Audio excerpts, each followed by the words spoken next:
Today I want to talk about a really cool concept called the joint by joint theory. This theory was developed by a physical therapist, and it really lays the body out in a simple way of looking at it as just joints stacked on top of each other all throughout your body.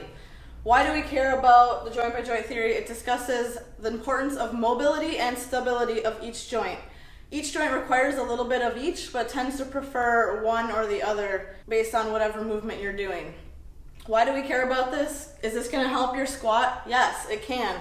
And I feel like a lot of people, when we say, oh, work on your mobility, their eyes kind of glaze over and they go, okay, cool, I have no idea what that means. So I'm going to go through the body parts, the joints, and explain the difference between mobility and stability. We are always getting questions about lower back pain and how to help relieve that. So here is tip number one. Lower back pain can often be caused by tight hamstrings, something that's very simple to address. A little bit every day can go a long way. So here is something very simple that you can do every day that'll loosen up those tight hammies. All right, so all you need is either a band, you can use a belt, you can use a towel, anything around the house will work. Go ahead and loop the band right around the bottom of your foot. Lay down nice and flat. Make sure your opposite leg is also flat on the ground as much as you can. As you can see, I can get to about 90 degrees, which is great, but do not force it. This is just to give you a little bit of tension. Go straight up and down, then also open up about 45 degrees and even out all the way to the side as far as you feel comfortable. Try to keep that other arm down nice and flat, nice lengthening stretch. You can also play with bending your knee. You can get a little stretch higher up in your hamstring, closer to your bum, or a tuchus as I like to say. Try to accumulate at least 2 minutes on each leg every day. That'll help you out. That's tip number one to help lower back pain. So now a really important topic, snacking, because normally we tend to crave things in between meals, or if you're hungry and you just don't have the time, or you won't have an option of having a full complete meal. So what should you be eating in between meals? I suggest nuts and seeds or anything that is heavy in fats. That way you have long-lasting energy until you are able to have a complete meal.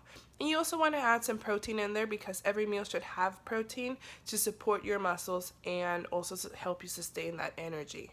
So a good option would be maybe a handful of nuts and then a piece of beef jerky or a protein shake. Hey, what's up, Cypher friends?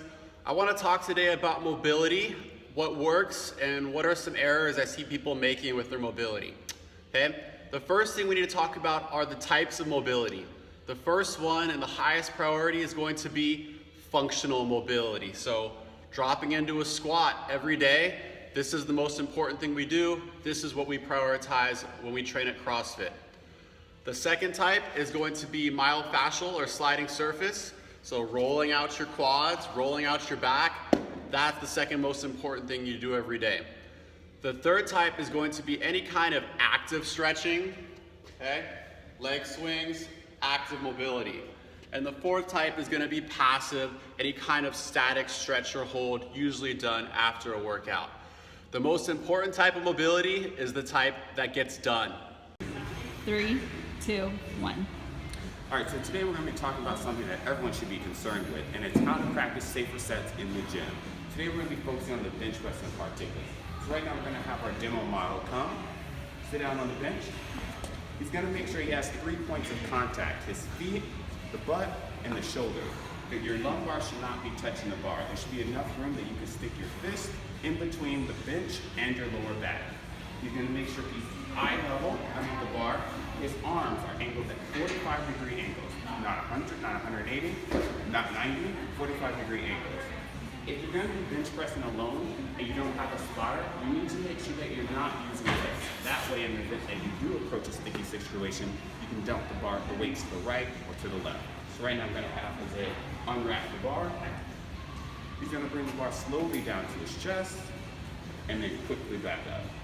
He'll re-wrap the bar again and then stand up. And that, my friends, is how you practice safe sets in the gym to your continued success. you stop it? Stop it?